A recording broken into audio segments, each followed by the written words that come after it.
औज़ुबिल्लाहिमिनश्शैतानिर्रजीम बिस्मिल्लाहिर्रहमानिर्रहीम। अस्सलाम वालेकुम दोस्तों, मैं हूं मोहसिन रज़ा और आप लोग देख रहे हैं virtual student support services YouTube channel. दोस्तों, आज की जो मेरी वीडियो है वो MGT 101 फाइनेंशियल अकाउंटिंग का जो हमारा क्विज आया हुआ है स्प्रिंग 2021 का, उस हवाले से है। दोस्तों, आपको बताता चलूं कि फाइनेंशियल अकाउंटिंग जो है वो मेरा एक फेवरेट सब्जेक्ट है, क्योंकि मेरी जो स्पेशलाइजेशन है एमफिल के अंदर वो भी फाइनेंस है और फाइनेंशियल अकाउंटिंग जो है वो हमेशा से मेरा फेवरेट रहा है। इसके मैंने शॉर्ट लेक्चर्स भी रिकॉर्ड किए हैं। ये जो हमारा न्यू कोर्स आया है, इस हवाले से 24/7 टीचर्स ऑनलाइन को ज़रूर विजिट करें। वहाँ पे मेरे शॉर्ट लेक्चर्स भी अवेलेबल हैं। उसका URL आपको स्क्रीन के ऊपर भी नज़र आ रहा है और इस वीडियो के डिस्क्रिप्शन में भी मिल जाएगा। दोस्तों, फाइनेंशियल अकाउंटिंग के वैसे तो मैंने कोई 8-10 क्विज बच्चों के किए हैं। फॉर द टाइम बीइंग जो है वो मैं आप लोगों के साथ 3 क्विज जो हैं जो मैंने रिसेंट किए हैं वो शेयर कर लेता हूं। उसमें पहला जो क्विज है वो हम लोग स्टार्ट कर लेते हैं। इसका फर्स्ट क्वेश्चन है, क्विज के अंदर मैं आपको आंसर भी बताऊंगा और उसकी लॉजिक भी बताऊंगा कि मैंने इस ऑप्शन को क्यों सिलेक्ट किया। मेरी कोशिश यही रही है इन तीनों क्विज़ेस के अंदर कि मैं 100% जो ठीक जवाब हैं वो लगाऊं। तो इंशाल्लाह ये बिल्कुल 100% ठीक है। अगर हुआ भी तो इन 30 MCQs के अंदर कोई एक आध MCQ जो है वो रॉन्ग होगा और वो मैं आपको बता दूंगा कि किस पे मुझे डाउट है। An event can be classified as monetary. कौन सा इवेंट जो है वो हमारा मॉनिटरी होता है? इसमें लूजिंग मैच है, परचेज ऑन कैश है, प्लेसिंग ऑर्डर है, परचेज ऑर्डर है और विनिंग अ ट्रॉफी है। तो इसमें हमारा जो मॉनिटरी इवेंट है वो परचेज ऑन कैश है, जिसमें हम पैसों की अदायगी कर रहे हैं। बाकी मैच हारना या ऑर्डर प्लेस करना या ट्रॉफी जीतना, इनके अंदर कोई पैसा इन्वॉल्व नहीं होता। तो इसलिए जो दूसरा ऑप्शन है ये हमारा ठीक जवाब है। इसके बाद क्वेश्चन नंबर 2 है, ABC and company purchase good for resale purpose on cash. Which one of the following account head will be increase.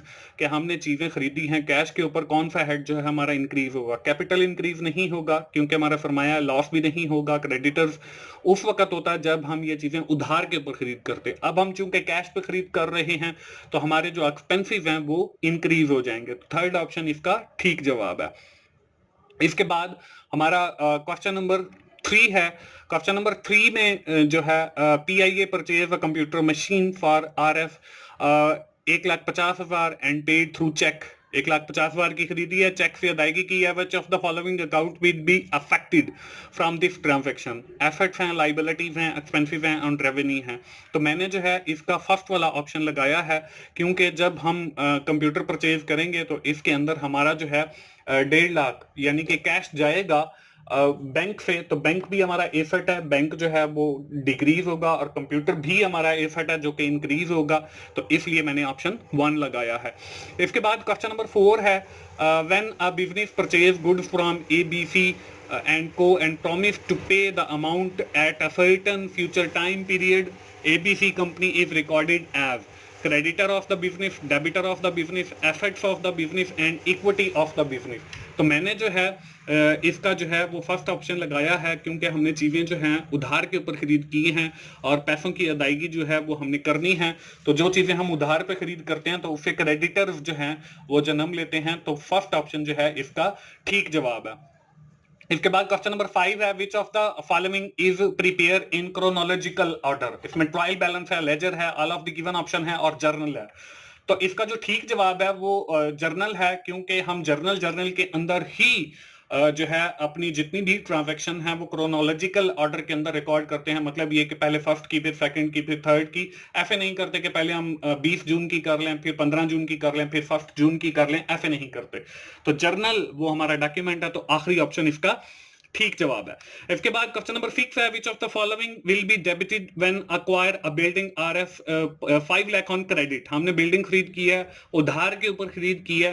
तो इसमें कौन सा अकाउंट जो है वो डेबिट होगा? डेबिट और क्रेडिट अगर आप लोगों ने मेरे लेक्चर सुने हैं तो मैंने आपको बताया था कि जो चीज हमारे पास आ रही होती है, इन हो रही होती है, वो डेबिट होती है और जो चीज जा रही होती है वो हमारी क्रेडिट होती है। तो यहाँ पे जो है वो बिल्डिंग हमारे बिजनेस के अंदर इन हो रही है, तो इसलिए हमारा जो बिल्डिंग का अकाउंट है वो हमारा डेबिट होगा, क्योंकि बिल्डिंग जो है वो कारोबार के अंदर इन हो रही है और according to the rules of debit and credit building account will be debited. तो हमारा बिल्डिंग का जो अकाउंट है वो डेबिट होगा। और तीसरी जो ऑप्शन है ये हमारे इस सवाल का ठीक जवाब है। इसके बाद क्वेश्चन नंबर 7 है goods purchase on cash increase. हमारे जो है गुड्स परचेज किए हैं कैश के जरिए, तो हमारा कौन सा जो अकाउंट है वो इंक्रीज होगा? लाइबिलिटीज का नहीं होगा क्योंकि हमने उधार पे नहीं खरीद की। कैश का भी इंक्रीज नहीं होगा क्योंकि हमने कैश पे किया, डिक्रीज होगा। क्रेडिटर का भी इंक्रीज नहीं होगा क्योंकि हमने उधार पे नहीं खरीदी। एक्सपेंसिव का जो अकाउंट है वो इंक्रीज होगा। तो सेकंड ऑप्शन जो है ये हमारे सवाल का ठीक जवाब है। क्वेश्चन नंबर 8 है at the closing date of the period the sum of purchase journal is debited to. कि हम जब अकाउंटिंग पीरियड हमारा क्लोज होता है तो परचेज जर्नल का जो सम है वो हम कौन से अकाउंट में डेबिट करते हैं? टोटल क्रेडिटर अकाउंट में, टोटल डेटर अकाउंट में, या परचेज अकाउंट में? तो हम लोग जो है परचेज अकाउंट में उसका जो है वो टोटल सम डेबिट करते हैं। तो आखिरी ऑप्शन जो है ये हमारे इस सवाल का ठीक जवाब है। क्वेश्चन नंबर 9 है all of the following are expensive except. तो हमारे कौन कौन से एक्सपेंसिव हैं? इसमें यूटिलिटीज भी एक्सपेंसिव होते हैं, वेजेस भी एक्सपेंसिव होती हैं, रेंट पेएबल ये भी हमारा अखराजात होते हैं। जो इंटरेस्ट है इसके साथ जो है ना तो एक्सपेंस लिखा हुआ है ना ही इनकम लिखा हुआ है। ये एक्सपेंस भी कंसीडर किया जाता है और इनकम भी। तो अभी जो है for the time being interest खाली लिखा हुआ है, तो ये हमारा एक्सपेंस जो है वो नहीं हो सकता क्योंकि ये डाउटफुल है। तो ये जो है सेकंड ऑप्शन ये हमारे सवाल का बिल्कुल ठीक जवाब है। इसके बाद क्वेश्चन नंबर 10 है post reference column of a journal entry is name of a person according to the journal entry, none of the given option, page number to the relevant ledger, event occurring after transaction taken place। तो हम journal के अंदर जो हमारा post reference column होता है उसके अंदर जो है हम लोग पेज नंबर डालते हैं जिसके ऊपर उसका लेजर होता है, या कोई भी पोस्ट रेफरेंस डालते हैं तो वो पेज नंबर होता है। तो थर्ड ऑप्शन जो है ये हमारे इस सवाल का बिल्कुल ठीक जवाब है। तो दोस्तों इसके साथ ही ये जो क्विज 1 था, मतलब एक बच्चे का जो क्विज था वो कंप्लीट हो जाता है। इसके बाद जो है मैंने एक दूसरे बच्चे का भी क्विज किया, तो वो क्विज भी यहाँ पे मैं शेयर कर देता हूँ क्योंकि मैंने आपको बताया कि 3 क्विज जो है आपके साथ शेयर करूंगा ताकि आपको अपना जो क्विज है वो सॉल्व करने में मदद मिले। तो दोस्तों यहाँ पे पहला जो क्वेश्चन है वो है normal balance of capital account is similar to income account, asset account, drawing account और एक्सपेंसिव अकाउंट। तो हमारा जो नॉर्मल बैलेंस होता है कैपिटल अकाउंट का वो हमारा इनकम अकाउंट होता है। तो फर्स्ट ऑप्शन जो है ये हमारे सवाल का ठीक जवाब है। इसके बाद क्वेश्चन नंबर 2 है all of the following are contra account except. हमारे कुछ नॉमिनल अकाउंट होते हैं, कुछ कंट्रा अकाउंट होते हैं। तो जो रिटर्न के अकाउंट होते हैं ये हमारे जो है वो कंट्रा अकाउंट होते हैं, जैसे सेल रिटर्न है, परचेज रिटर्न है, या जो ड्राइंग्स का अकाउंट होता है ये भी हमारा कंट्रा अकाउंट होता है, या कोई हम प्रोविजन क्रिएट करते हैं तो वो भी हमारा कंट्रा अकाउंट होता है। तो जो सेल का अकाउंट होता है, परचेज का होता है, ये हमारे रियल या नॉमिनल अकाउंट होते हैं। तो आखिरी ऑप्शन जो है ये कंट्रा अकाउंट के अंदर नहीं आता। तो ये हमारा इस सवाल का ठीक जवाब है।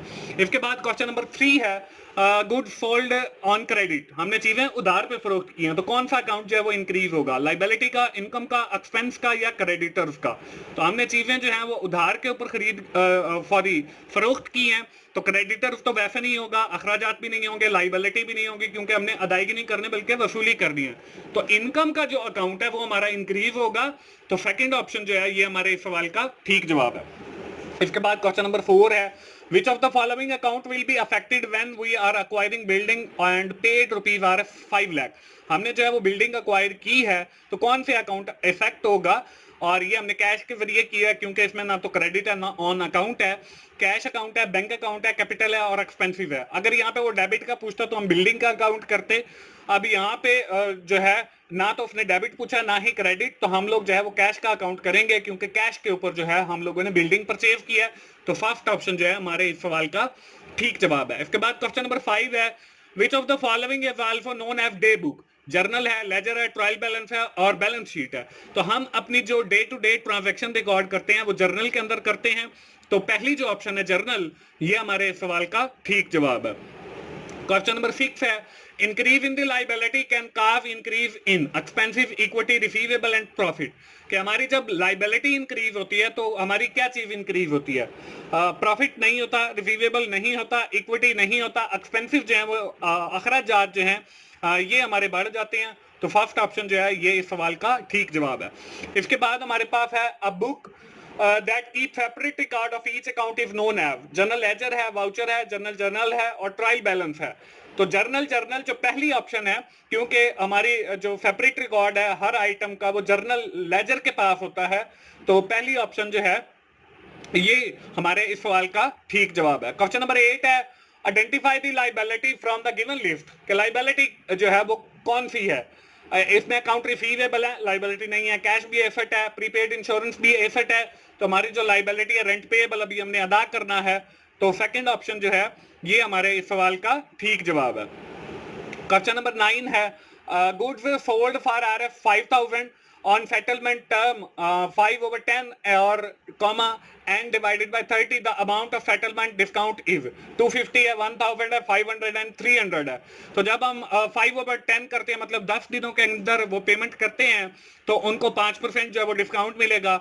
अगर वो 30 दिनों के अंदर करते हैं तो कुछ भी डिस्काउंट नहीं मिलेगा। तो 5% अगर 10 दिनों पे है तो 5000 ज़रब 5 और तकसीम 100 करेंगे तो हमारे पास जो आंसर है वो 250 आएगा। तो 250 पहली ऑप्शन जो है ये हमारे सवाल का ठीक जवाब है। इसके बाद क्वेश्चन नंबर 10 है, आखिरी क्वेश्चन है, which of the following is कंट्रा account. इसमें सेल है, सेल रिटर्न है, फिक्स्ड एसेट है, अकाउंट रिसीवेबल है। मैं आपको पहले भी बता चुका हूं कि जो हमारे कंट्रा अकाउंट होते हैं वो रिटर्न वाले, यानी सेल रिटर्न या परचेज रिटर्न या हमारी ड्राइंग की हो गई या हमारे पास प्रोविजन अगर किसी चीज की है, तो ये सारे कंट्रा अकाउंट होते हैं। तो सेकंड ऑप्शन जो है सेल रिटर्न, ये हमारा कंट्रा अकाउंट है। तो सेकंड ऑप्शन जो है ये हमारे इस सवाल का ठीक जवाब है। इस तरीके से दोस्तों हमारा जो क्विज 2 है यानी दूसरे बच्चे का क्विज वो भी कंप्लीट हो जाता है। इसके बाद हमारा जो है अगला क्विज यानी कि क्विज 3 जो है स्टार्ट हो जाता है, यानी कि तीसरे बच्चे का, वो भी मैं आपके साथ शेयर कर रहा हूं ताकि आपको समझने में आसानी हो जब आपके पास काफी सारे क्वेश्चन होंगे। तो जिन दोस्तों ने अभी तक मेरे चैनल को सब्सक्राइब नहीं किया है, इसमें वर्चुअल स्टूडेंट सपोर्ट सर्विसेज है जिसपे आपकी असाइनमेंट्स, जीडीबी और क्विज के सोल्यूशन आते हैं। इसके बाद टीचर्स ऑनलाइन है जिसके ऊपर मेरे लेक्चर्स अवेलेबल हैं। आपका ये जो फाइनेंशियल अकाउंटिंग का न्यू कोर्स आया इसके भी लेक्चर्स अवेलेबल हैं। तीसरा मेरा चैनल जो है वो की टू सक्सेस है जिसके ऊपर आपकी एग्जाम की तैयारी के हवाले से मैं काफ़ी अच्छा कंटेंट अपलोड करता हूं। तो आप इन तीनों चैनल्स को जो है ज़रूर सब्सक्राइब करें और वहां पे जो कंटेंट अवेलेबल है उससे ज़रूर फायदा उठाएं। दोस्तों पहला क्वेश्चन है, which voucher is prepared when the bank collect money from the debtor Mister A. Cash receipt voucher है, bank receipt, bank payment voucher है, पेटी कैश वाउचर है और बैंक रिसिप्ट वाउचर है। तो बैंक ने जो है वो पैसे कलेक्ट किया मिस्टर ए से, तो यहाँ पे हम लोग जो है वो बैंक रिसीट्स वाउचर यूज करेंगे। तो आखिरी ऑप्शन जो है ये हमारे सवाल का ठीक जवाब है। इसके बाद हमारा क्वेश्चन नंबर 2 है, when a business purchase goods from ABC company and promise to pay amount certain future date is recorded as। अब ये देखें कि ये क्वेश्चन जो है दोबारा रिपीट हो गया है और ये मैंने आपको पहले भी बताया था कि जब हम चीजें खरीद करते हैं उधार पे तो हमारे क्रेडिटर्स बनते हैं।